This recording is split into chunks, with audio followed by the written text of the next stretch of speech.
everyone, and welcome back to another one of my videos. I'm indoors today. Thought I would start sorting out my seed packets.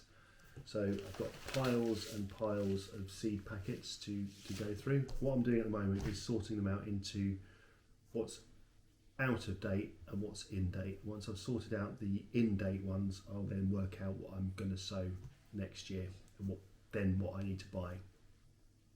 The out of date packets I'm not going to chuck away. I'm going to sow them and see what happens.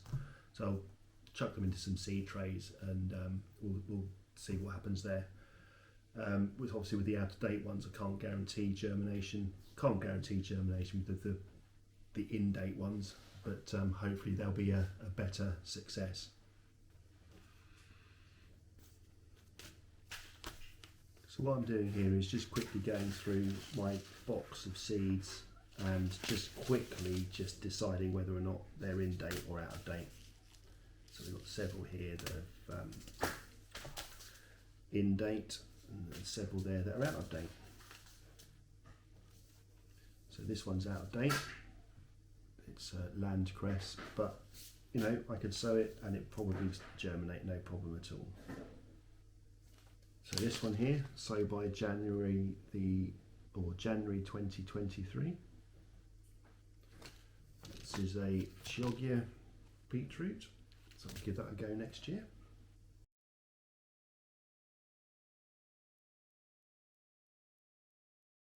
Something else to add with the seeds that I've got here, 99% of these are all free. So I bought magazines that I buy throughout the year, regularly gardening magazines, and they're all free off the front of the magazines. So that's a very good way of getting seeds, and I've only ever bought the seeds that I want extras for. So for instance, the dwarf French beans here, I've purchased those. There's not many that I've gone out and bought. So just popping the out of date ones into a box. So I know that these are the ones, lost them on the floor almost. So I know that these are for giving away or sowing to see if they grow. I just need to, I think I need some bigger boxes. I think I will be hitting Amazon later for some storage solutions for my seeds. Well, I've managed to squeeze all my out of date seeds into this small box, but in doing so I've actually broken it again. So it's actually stored outside in the greenhouse, so it's got quite brittle, so I think it's about time I treat myself to a new one. So all my in-date seeds are now in this box, so it's quite a big box.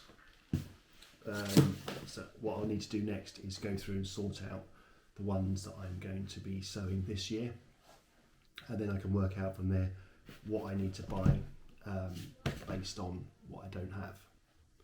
So that's the next job. Welcome back. I'm back down in the garden, down with the chickens at the moment. Since my last chicken update, I have increased the size of the run considerably. The small piece that I did in the previous video was nowhere near big enough, and it didn't take long for us to realise that. Oh, apologies for the dog, just gone off running up the garden barking at nothing. So what I'll do is I'll show you what we have done. I took down the brassica cage at the allotment, brought it down here and covered it with chicken wire and scaffold netting. Also, I've added the original run I've added onto the back there, so that's given the chickens just somewhere else to have a little play. So I'll show you around, and also while I'm down here I've got some sad news and some exciting news to share. Okay, so this is the new improved chicken run.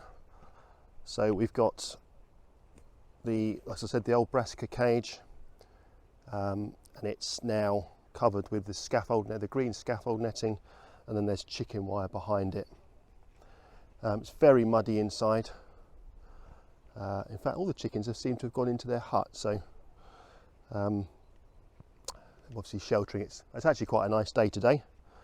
It's quite warm, and it is in fact the sun is trying to come out.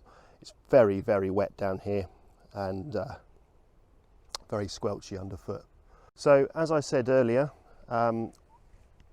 we had some sad news. So at the beginning of December we lost one of our goats, which left us with only one. We didn't think he would last long on his own, and sadly the day after Boxing Day, so on Monday after Christmas, I came down to find him sadly dead. So we now have no goats. But the exciting news is that the piece of land in which the goats were, so they're paddocks, they had 3 paddocks, and if I lift the camera up, you should be able to hopefully see. No, go that way. There are 3 paddocks. I'll walk through in a second. I'm now going to use these as my allotment. So walking through, this is what we call paddock 3. So it's a nice big sized paddock. Gate into the chicken area, and like all the 3 paddocks, it backs onto open fields. So I'll walk through. There's a really nice big space to grow, and coming through into paddock 2. So again, a nice big area here.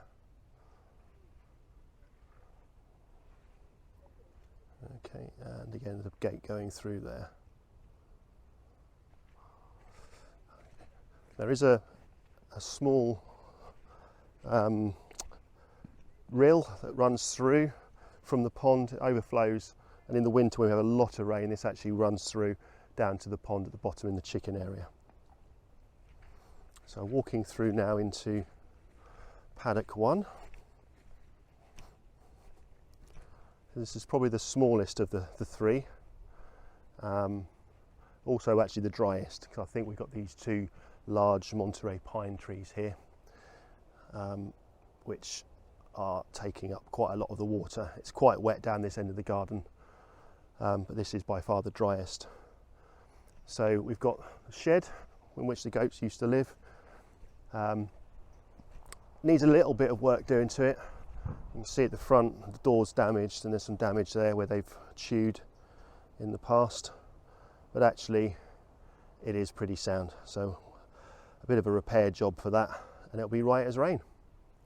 So really looking forward to tackling this, a new project, growing vegetables, hopefully in the long term to sell vegetable plants, vegetables to sell out on our plant stall.